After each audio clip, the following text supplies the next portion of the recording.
So, dude, I haven't made it a secret that I think that there are some very strong structural issues with Rainbow Six Siege in terms of the actual game architecture, but I've always stood by the idea that the actual fundamental concept of the game is very well put together.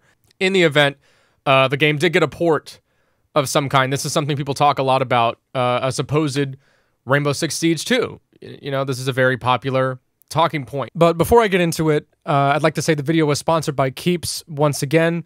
Keeps.com, if you guys aren't familiar with it already, is a service that helps men deal with male pattern baldness, male hair loss, through an online sort of system where you can actually do everything from the comfort of your computer desk, and they'll ship anything you need right to your door.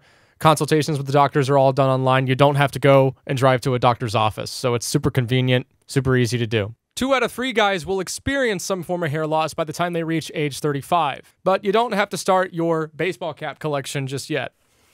Although, I think you still look good with a hat on, for what it's worth. Keeps doesn't just offer products to deal with hair loss, they also have products that deal with the hair you already have on your head, like shampoo and conditioners that are perfectly curated just for your needs. Hair loss stops with Keeps.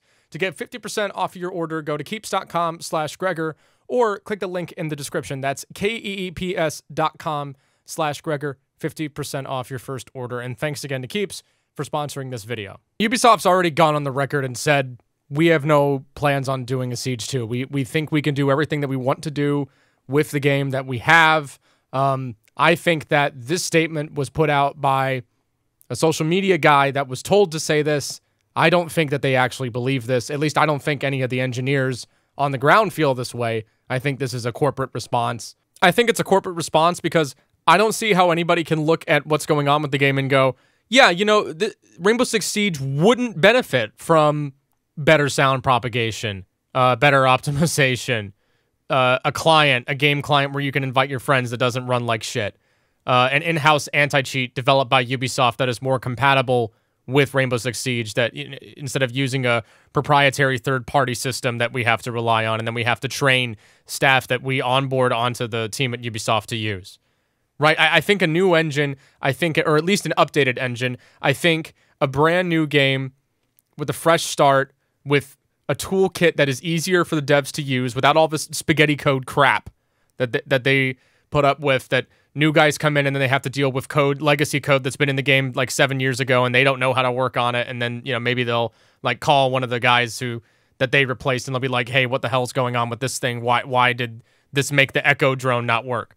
Oh, well, it's connected to that because it's connected to the visual display driver, fucking yada yada yada. Like there's too many. They're dealing with too much shit.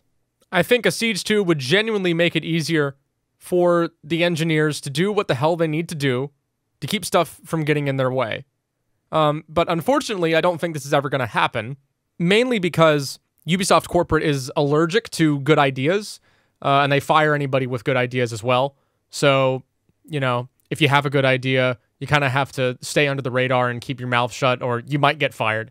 And that's really unfortunate because I think, you know, there's a lot of people working on Siege that have good ideas, but they can't say them or they'll, you know, they'll get fired, which really sucks. Ubisoft corporate, I think Paris especially, you know, they have other priorities. You know, they got their open world games, they got Assassin's Creed Mirage coming up. So, you know, their most profitable live service game, you know, I guess they have bigger fish to fry, like Splinter Cell VR and Ubisoft Quartz NFTs. Now, you know, unfortunately, the thing with Ubisoft Quartz and Splinter Cell VR is that, you know, these are both really good ideas if you smoke crack. Unfortunately, the vast majority of people don't smoke crack, so these ideas aren't really going to go well with the general public. But yeah, jokes aside, I'm going to pretend to be Jean Ubisoft, and these are the things that I would do if I was on the top floor of the building and I had complete managerial control of the Rainbow Six Siege IP. These are the action items that I would give the dev team. Okay, number 1. The gameplay needs to be, you know, for a sequel, needs to be fundamentally restructured. I like Overwatch 2. I understand the argument that it hasn't been modified enough to really warrant a sequel. So if we're going to do Rainbow Six Siege 2, we need to iterate on the formula that we have. I would add Siege's take on an economy system. Economy systems are really interesting to me in TAC shooters because they allow some kind of avenue for skill expression outside of you have to shoot every guy on the other team, or you have to, you know, plant the bomb, right? The win condition of the round and the impact that you have over the course of the entire match can be completely different things. It adds this avenue, you know, especially in CSGO and Val, of playing for exit frags, knowing when to save, knowing when to commit to an engagement. It adds a certain layer of decision-making and risk-taking that makes for really interesting tactical elements on the fly, but also overarching strategic aspects throughout the course of an entire match, which I think is really interesting. And personally, you know, the whole aspect that people talk about with one-shot headshot, where they feel like, well, I feel like the game is clutchable at any moment because of one-shot headshot. Of course, you know, the argument is just as valid for the other guy on the other team that also has one-shot headshot. So, you know, this kind of cancels out, in my opinion, but I understand where that idea comes from. But if you're in a 1v5 and you manage to get it down to like a 1v2, it doesn't matter if you don't win the round. And that's kind of lame. You know, the scoreboard will reflect you popping off and making some really good plays, but because it's, you know, quote, not good enough, then it's impactless. It's completely impactless. There's no skill expression that's made evident there.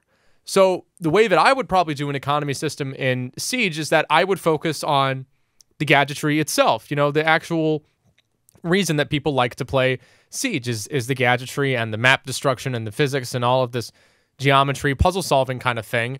It adds, like I said, a strategic element over the course of an entire game, because you have to manage your resources. Some people have said, I think that if an operator gets taken off of the board, they shouldn't be able to be played for the rest of the match, right? You know, you get like eliminated. You get literally eliminated. Now, I personally don't think that's a great idea, just because I think that individual characters are a part of what makes the game so fun to play, and that's why people get invested in it. And I don't think you should take that sort of agency away in terms of that gameplay loop. But I think what you could do is you could fundamentally restructure the way that the operator system works. And instead of having operators that are just dedicated solely to their their gun and their secondary gadgets, the operator is just completely centered around their primary gadget. So, you know, Habana can bring whatever AR that she wants. She can bring whatever, you know, she can bring a shotgun, she can bring an SMG, she can bring stun grenades, she can bring claymores, right? We're already moving in that direction by giving so many freaking characters, you know, Gon 6, hard breach charge, stun grenades to blow out Jaeger ADSs, right? We're already kind of moving towards a create a class-ish sort of system where everybody is at least a little bit self-sufficient. So why not, you know, make things a little bit more interesting by giving a set number of, let's say for Habana, give her a set number of X Kairos charges, not just in the set of a round, but in the set of a game. Let's, you know, make the Thermite's exothermic charge, you know, let's say he only gets 6 of them or 4 of them over the course of an entire match. And if you run out, you got to improvise. You got to think differently. This would also kind of play into the whole aspect of how defenders, you know, if you win a bomb site, you can't go back to that bomb site, right? Jaeger ADSs, you could have a certain amount of Jaeger ADSs over a given match. If you spam them all in one spot and they all get burnt, got to pick a different guy. Got to pick Wamai. Got to pick maybe somebody else with a secondary ADS gadget, which I always thought was a really good idea. Ubisoft, call me. So this obviously isn't a perfect system, and I'm not a game dev, but that's just kind of the groundwork for what I think you could do in terms of actually having, you know, resources for each individual team, and you basically have like this big table of tools, and then one team has to, you know, allocate resources amongst each other and go, okay, you need to do this, you need to do that. So that way there's a little bit more reliance on each other as a team, but there's still the ability to express, you know, your cracked Bolo gamer clips, the ability to create those by getting some crazy shots. If you get a pick, then it's impactful, and it also promotes you to play a little bit more safely with these important sets of gadgetry, especially on attack in terms of getting the wall open. So that's just my idea. Okay, so number 2, I would rework the gunplay a little bit. Guys, I'm sorry. I think it's time for one-shot headshot to go. I think it was a gimmick when it was introduced, when the game first launched. I think it's a gimmick now. I think that if you play any other game that has a big reliance on mechanical aim, you'll see that it doesn't have one-shot headshot. Siege is the only game like this. Siege, even after the fundamentally reworked kind of recoil system, which I think was a great idea, I actually think they probably should have gone a little bit further with it. But ever since they've done this, the game is still very reliant on just kind of spraying in the general direction of something and hitting the head. Now, obviously, when you're further away from a target, it's a little bit more difficult to do that. And certain guns, you know, they have their gunfighting ability at different ranges, which I think is good. I think you need these distinctions in order to make the gunplay a little bit more balanced. But seriously, like, it's just not fun. It's just not. I don't think it's particularly fair. To be able to swing a corner on a guy that you know is there. You might not know if they're crouching. You might not know if they're at standing level. And then you guess for, you know, the safest option, right, is for center mass. And you aim for that. Aim for that. You get the drop on them. You know, you hit 2, 3. You need 4 shots. And then in that amount of time, they turn around, spray at hip fire because they haven't ADS'd yet all the way. Because they are at a disadvantage positionally and decision-making wise. But because they hip-fired and got the headshot, then they win the gunfight. And that's a very isolated situation, obviously. In any video game, you can't just completely remove luck out of every scenario, right? That's just how things go sometimes. But I really don't think that one-shot headshot makes a lot of sense in the context of a game that is supposed to be reliant on planning, decision-making, gathering information, yada, yada, yada, right? Like, everything about Siege to me is so far removed from the one-shot headshot mechanic. I don't even think about it that much. I don't think of it as something that the game has to have in order to function. So what I would do is that I would keep like the importance of headshots around, but I would do so by adding a little bit of a tactical kind of underbelly that I think some people might appreciate. I think that you should bring the armor system back, and I think that certain weapon calibers should, you know, have more armor pen than others. I think that like rifle rounds should have like a lot of pen, and I think that, you know, pistol calibers probably shouldn't. I think you can make a case for weapons like the P90, you know, that a lot of people don't really use, but because it fires that special kind of round to penetrate body armor, you could make an argument there. So it kind of adds like this tactical sort of underbelly that people, you know, in the realism community can kind of appreciate and they'd find a little bit more intuitive, but it also adds a little bit more of a, okay, I need to bring the right tool for the right job kind of scenario to the game, where you don't necessarily want to like stack a bunch of SMGs on defense. So you want to bring that one guy with an assault rifle that probably has that like additional bit of fragging power, and it makes that character with an assault rifle actually matter a lot more, right? Let's say in like Jaeger's 416, for example. The third thing I do, rework the sound propagation. This one's pretty self-explanatory. I think this would happen if you did do a Siege 2 and then you got to work with a new engine. Sound in this game is ridiculous, okay? I don't know if it has to do with, you know, video game logic or if it's just buggy. I don't think anybody really knows exactly how sound in Rainbow Six Siege works, which is frustrating because the game is so heavily freaking reliant on sound. And then for the cases where it doesn't work, it can really screw you over. You can literally hear like what should be, by all logic, somebody like around a corner, right, like behind a wall or something, you know, like a half wall in the middle of a room, and go like, okay, they're over there. And then you'll go and you'll peek it, and then it's like, what? Why? And then it's like, oh, that was actually because there was a hole in the wall next to it, and then the sound like traveled through the wall only, but there wasn't like any muffled kind of sounds from like the ceiling above or the wall next to it. People make the claim that, oh, well, this is like a more realistic interpretation of how sound works. No, it's not more realistic. It's just the Siege logic of sound. And that's not intuitive at all. That's not how I think you should design a game, especially when it comes to like the very basic, you know, human sense of hearing things. I don't think I should have to relearn how to hear things in order to play a video game. So the sound's really buggy. I think they need to work on that in a new engine, and that's a big one. Number 4, develop an in-house anti-cheat. I've talked extensively about this topic already. You can watch my video at the info card on the top right corner of your screen. And last but not least, the final thing I do with Siege 2, add a PvE mode, add some kind of co-op sort of interactive social stuff you can do, have the Siege experience that you have in the multiplayer, but adapt it to a PvE story-driven campaign.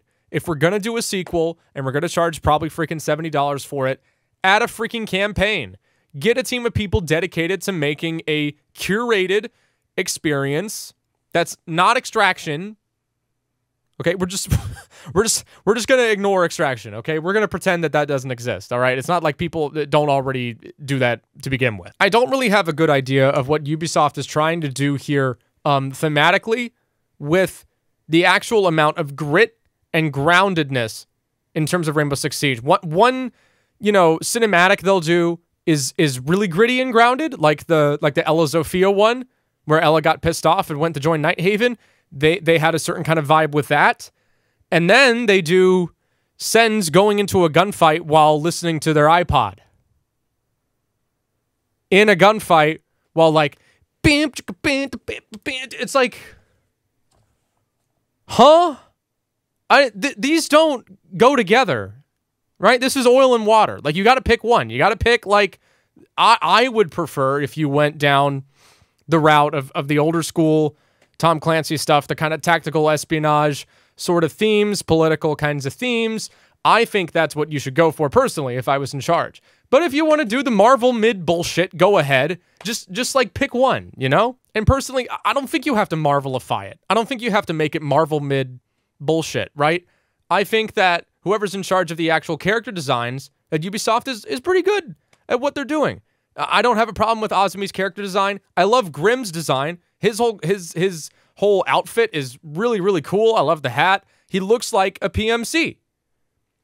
And, you know, it sucks that he gets added to the game and he stinks. That's really frustrating. Like, Grimm, he's dope. I'd like to see more of this guy, but, you know, this is probably all we're ever going to get. We're going to get this 2-minute cutscene, and then they'll never do anything with him. Or Wamai, for some reason. Callie sucks. Callie is the least charismatic, interesting villain. I don't know what they're trying to do with her. Like, she was infinitely cooler when they were just trying to make her seem like the opposite end of Ash, who's very cook by the book and tries to do everything according to protocol. And Callie doesn't really give a fuck about that, right? But now they're trying to set her up as like this, oh, I have these ulterior motives for like recruiting Team Rainbow, and it's like, why would these individuals? I mean, like Ella, I get, but you got so many people that have just gone up and walked to Nighthaven for what seems to be no particularly good reason. I mean, especially with the former SAS guy, some of these guys are involved in organizations where you take an oath. Like, this is really, really intense stuff that you commit to. You don't just get up and you're like, like, fuck it. I'm sure that there are a couple of people who do, but it's the exception, not the rule, man. Like, the whole point of Rainbow originally was that it was like representatives of each country's armed forces collaborating on a global kind of security mission, and now it's like it's all over the fucking place, man. I don't know what they're trying to do with this. They're trying way too hard to do the like, but how does the person feel? How do they feel about their job? Like, that works when there's stakes. You know, maybe like Smoke goes off the handle on an op and does some fuck shit, and everyone's like, I don't know if I like working with this guy. But it can't just be all these like completely unrelated cutscenes of like, oh, well, I don't like working with my sister, and it's like, okay, why don't you like working with your sister?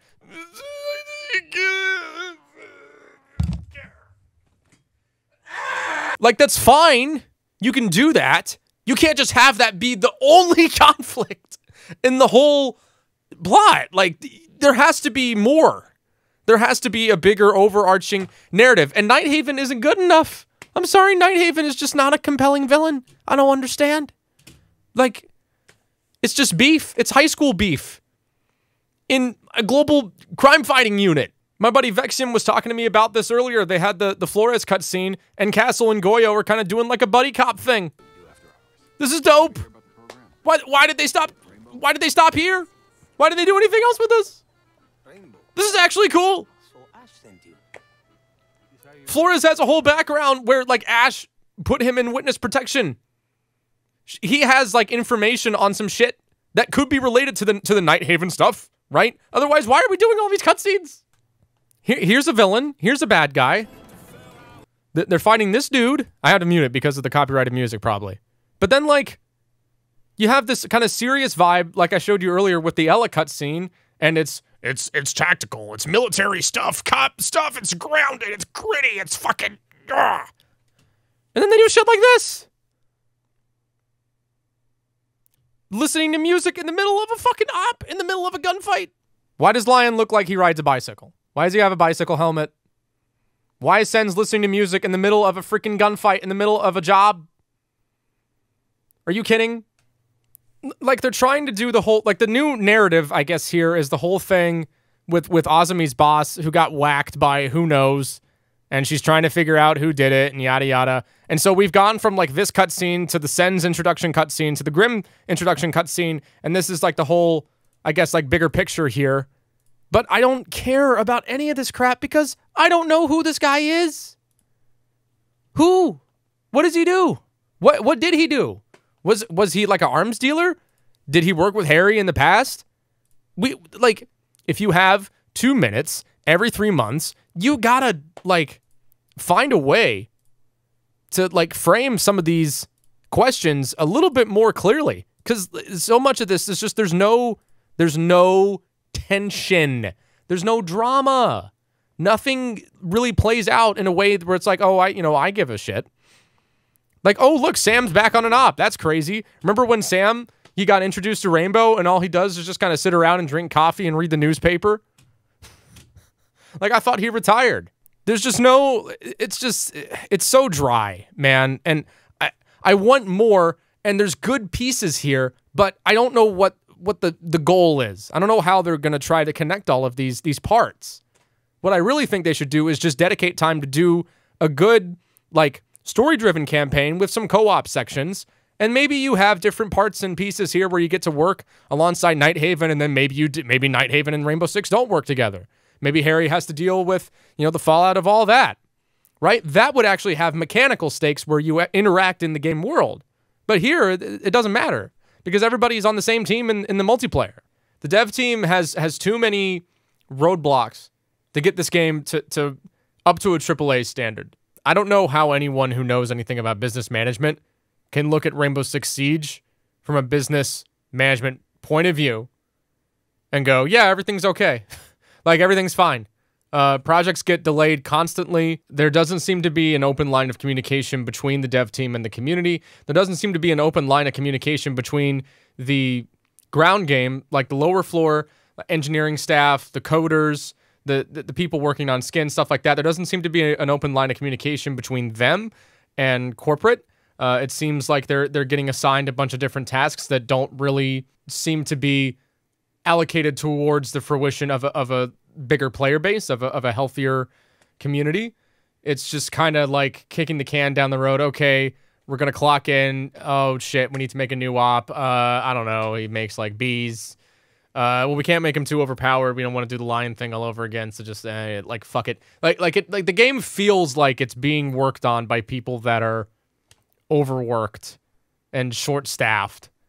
And I think Siege 2 isn't going to accomplish a lot with the current framework that Siege has in terms of its actual amount of people dedicated to it. But if Siege 2 got a ton of funding, got a ton of support from the head honchos at Ubisoft, which I think it should, I think that's what they should do. Looking at Ubisoft stock prices especially, I think anything other than what they're doing is probably a good idea. So all of this is just a roundabout way of saying that if Ubisoft Montreal doesn't get more resources, then it doesn't matter if they do a Siege 2 or not, because we're going to be dealing with a lot of the same problems that we're dealing with right now. I want this game to do well, obviously, for personal reasons and business reasons. The team needs more to work with. Clearly, I think a Siege 2 would be a good idea if they got the funding to do it properly. Not half-ass it, but just give it a good old college try. What do you guys think? What do you think about Rainbow Six Siege 2 if they ever decided to do Rainbow Six Siege 2? What would you add to it? Let me know in the comments down below, and thanks so much for listening to what I have to say on the topic. Deuces.